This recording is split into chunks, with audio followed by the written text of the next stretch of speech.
Hey guys, welcome back to my channel. My name is Maya, and welcome to another episode of my coloring updates. And if you're new to my channel, first of all, thank you very much for subscribing if you did.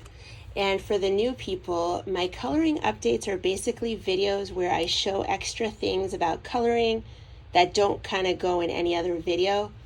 Little tutorials or little things I want to show you.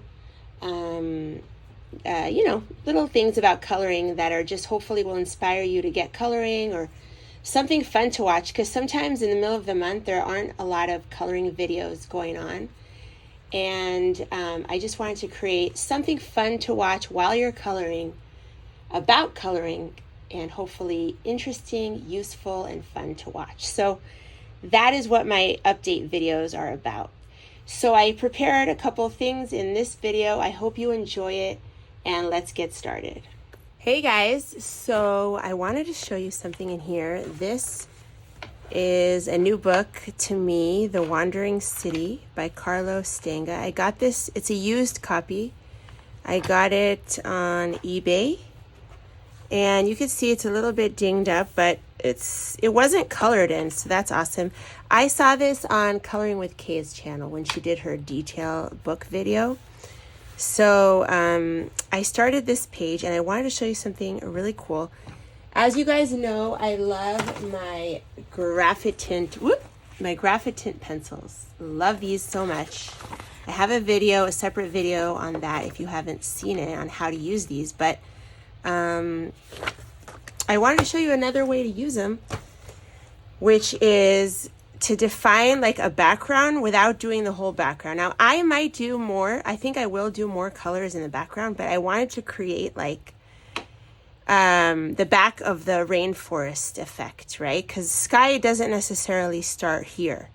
The sky is probably more up here, and then there's more plants that we can't see. So the effect, that's like the effect I'm going for. So what I did is just take your, I took the color Meadow. It's one of my favorite colors. And I'm just doing like, defining the edge here, making it a little darker. And then going in a little bit lighter towards fading it out towards the upwards area, like that. Fading it out like this. So that's kind of like what I did here. So I wanted to show you how I am activating it. So it was really quick to lay down. These are really soft, so it's super easy to do that. And then I'm taking my watercolor brush. This is a 6. So I think it's good to have a bunch of different sizes.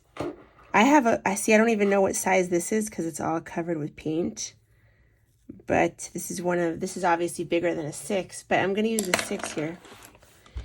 And it doesn't really matter, just use whatever brush you have. You can use a smaller brush if that's all you have. So I'm taking, because I have extra pigment on my brush I'm putting it all in there, and then it kind of fades it out. See what I mean? Take more water. And it's the brightest near where you lay it. Where you lay it down. And I'm putting the extra pigment here in the sky.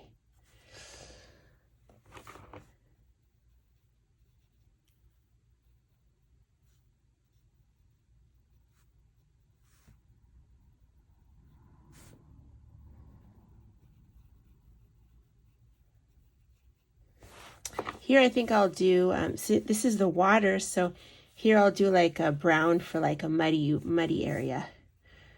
But yeah, I just wanted to show you, and then I'm going to show you another example where I did that in a second. And somebody asked me, do I do my backgrounds first? And the answer is yes. So 95% of the time I start with my background. Not always. Sometimes I don't, but when it's a very busy page, I do definitely start with the background. And yeah, like most of the time, like I said, 95%, I start with the background. And it helps kind of bring these elements forward so you kind of can see what's going on better. And so this is an awesome background tool, is the Graphite tints, because they kind of spread out really nicely. I also like to use ink tints and Neocolor for backgrounds, watercolors, but this is just another tool if you already have these pencils, obviously.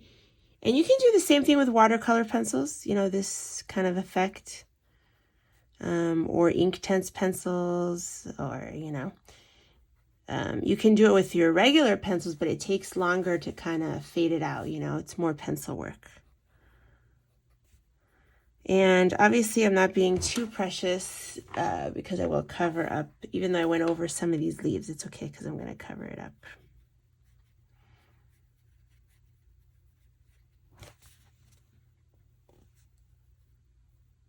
And after I activate this, when it's dry, I will go in with like a darker green or like a dark brownish olivey green to right at the edge to make it even darker shading to kind of bring that out even more.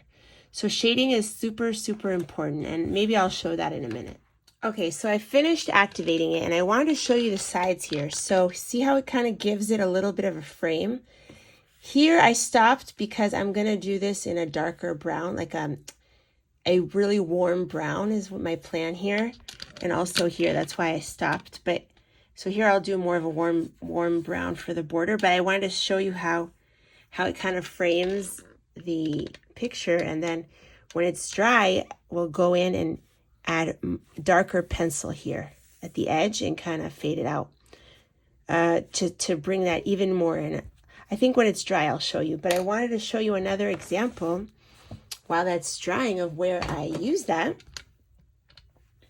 And this is another book that I got. It's new to me. I got it used on A-Books, I think, either A-Books or eBay. It has a little bit of color. It's colored in a little bit, really barely. And I saw this on Coloring with Kay's channel, also in her detailed books video. Now I started here, and here I used, where's my pencil that I used here? 1 second.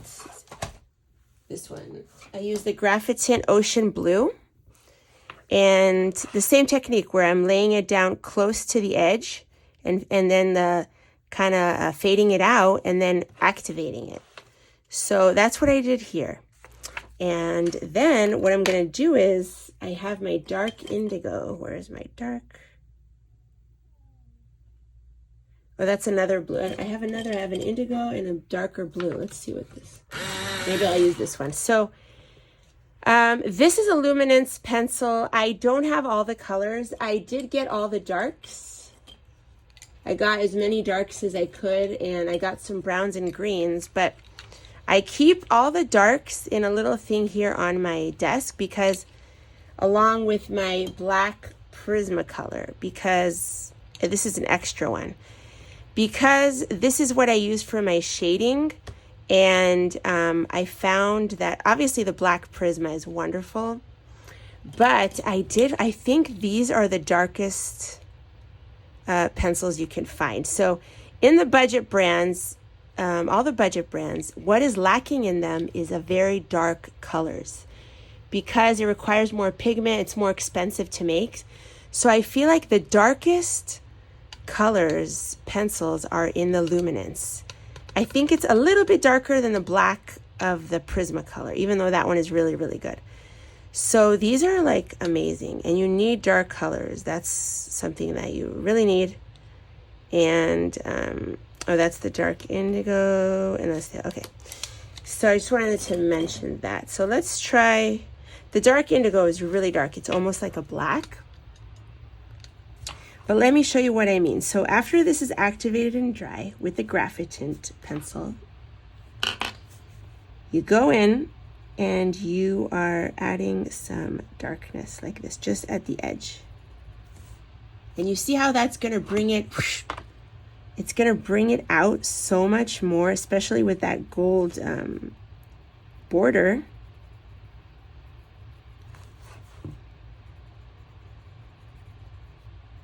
me just show you here. And this is not even my darkest color. This one's called Indithyarone Blue. I think it's enough for that. I don't need the...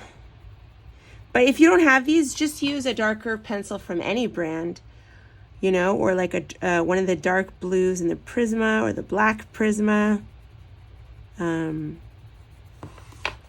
Wow, look how much better that looks than this side. See what I'm saying?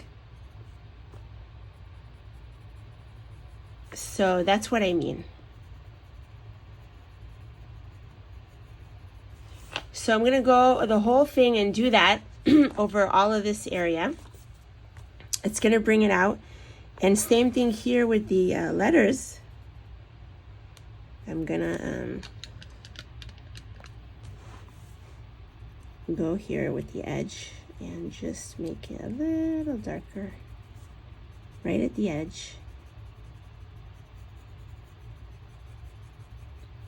And actually, you know what I could do is actually create a shadow. So just do this side and make it the shadow only on one side. That could be also, you could do it with the whole thing, but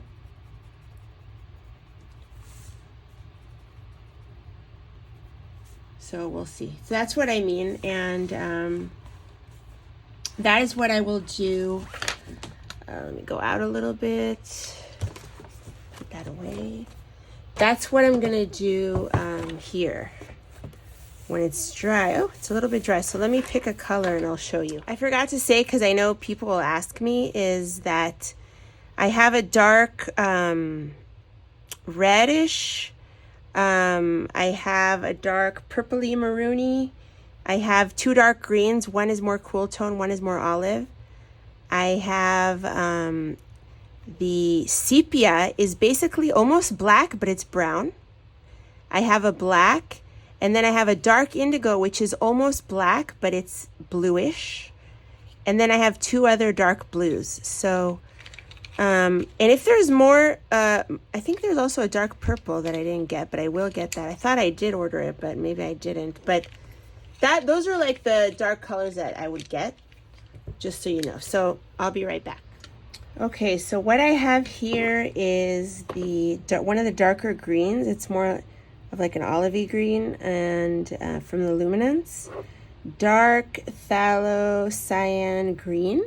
And then from the Caran d'Ache Super Color, which is a watercolor pencil, but you can use it dry, and I do use them dry sometimes. They're here on my desk. I'm taking the olive brown, but it doesn't really matter. You could use black, you could use blue, like whatever. As long as it's a darker color, you're gonna get a really cool effect.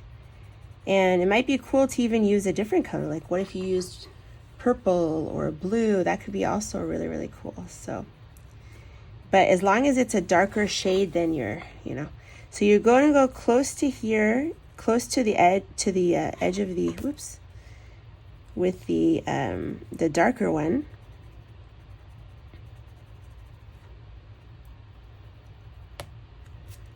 Oops, my tips are breaking here. And then I'm going with the olive brown, which is a little bit lighter, and fading it out a little bit.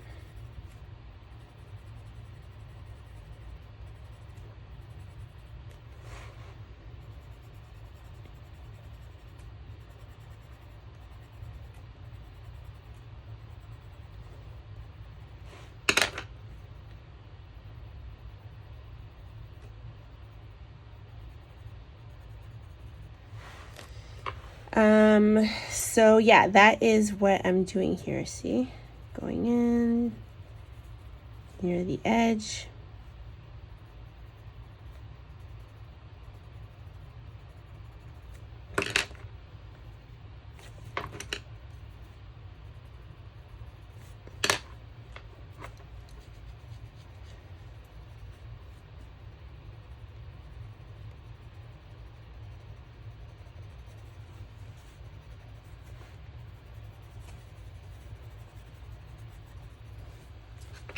So you see what I mean? Look how nicer this one is than here. You see what I'm saying? Like this is not, this one has the darkness and this one doesn't. So I'm going to go through and do that. So I wanted to show you how easy it is, and that really gives a lot of definition to your forefront stuff, you know. I'm going to show you another example. Okay, another example of where I did that recently is here. And I showed you guys how I did Inktense background and then Neocolor. But I did go with one of my darker pencils and add darker. See, a little bit darker where the bottom is and around the areas here. Just to kind of give these elements down here more definition. So it pops out more if you add a little bit darker just at the edge here, you know, and then fade it out. And I did the same thing in the succulents here, where I added darker over here. See how it's a little bit darker right near the edge, and then fading out. So that will give a lot of, it will really make your elements pop out if you kind of do that. It's a technique. So just wanted to show that to you guys. Something funny, my background is the same color as the juice I'm drinking. Okay, so I just wanted to show you, I finished kind of shading with that, with those pencils. So I wanted to show you how much better that looks. See how like it really makes these elements pop out when you have the darker behind it. So just wanted to show that to you guys. And I found another place where you have like a busy. So in this page, the same thing. I started with the background because it helped me bring these elements out. Especially when you have like a lot going on, like start with the background, it helps so much. And then I did do, even though I did Neocolor background, I did go with a pencil or like with a, I think it was a pencil or Inktense to kind of make it a little bit darker here. And I could even do more, like I could probably even do more. Let me see. Let me just sharpen that, I'll show you. Okay, cool. So this one's called Carmine Red. So it's like a dark burgundy.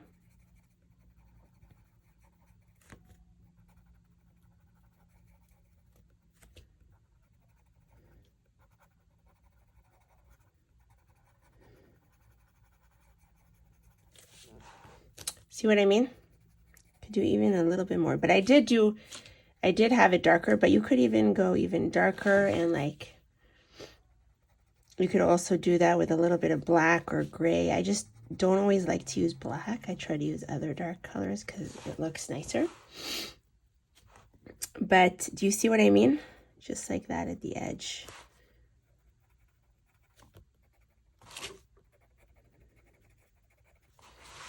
So yeah, you see how that makes it pop? But yeah, so that is all I wanted to show you. Clearly, I like these pages with all the greenery. It's just something that I'm always drawn to it. Okay, and one more thing that I wanted to add in the video is actually a giveaway. I'm really excited that, first of all, it's my 1-year anniversary. June, July is when I kind of started my channel last summer, because I had time. My kids were in camp, so I kind of had time to finally start my channel. It's something that I wanted to do for a long time. And it's my 1-year anniversary for YouTube, and I actually hit 2,000 subscribers. I'm shocked. Like, I am so honored and humbled that people, because you know, I don't know if you noticed, but I don't ever ask anyone to subscribe in any of my videos. So I know that the people that subscribed are actually people that really like my, you know, my content. So, I feel like if people want to subscribe, they will. I don't think that, I don't know. That's just what I do. But anyway, so I'm really honored that I hit 2,000 subscribers without really mentioning for people to subscribe. And actually, a lot of my viewers are not subscribers. It says half of my viewers are not subscribers, which is really interesting. But anyway, I appreciate everyone that views, whether or not you subscribe, obviously. And I want to do a giveaway. So this book right here I actually got for a giveaway at the Japanese bookstore. I wanted to buy something that was unique that I hadn't seen around. And this is a really cute Japanese coloring book. It's single-sided.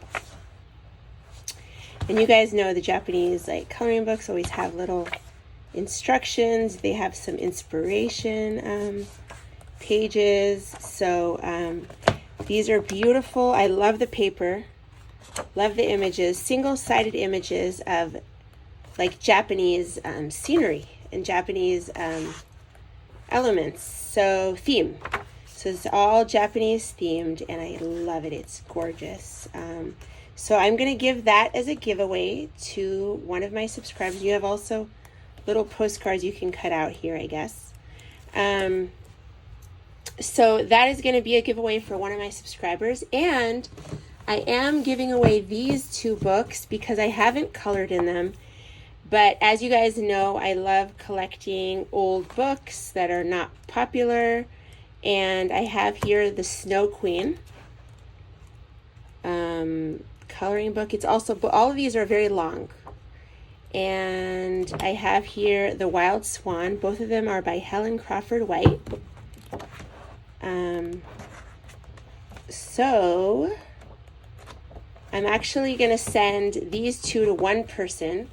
So I have a one first place, second place, or if you like this more, let me know. So I have two giveaways, and just write in the comments if you want to be entered for both or if you like one over the other. So I'll make a list of whoever wants this and this, or whoever wants both, and I'll draw a random number and I will announce it in my next coloring update. So thank you so much for subscribing. Thank you for viewing. And I decided to do my giveaway in my coloring update video because you guys are my people. The people that watch my coloring updates I know are more of like my hardcore viewers, people that watch most of my videos. So thank you so much, and thank you for all the wonderful comments and support. It's so nice. I really appreciate it, and I have a lot of fun making the videos, and having my channel is really fun. So thank you, and I will see you in the next video. Bye everyone.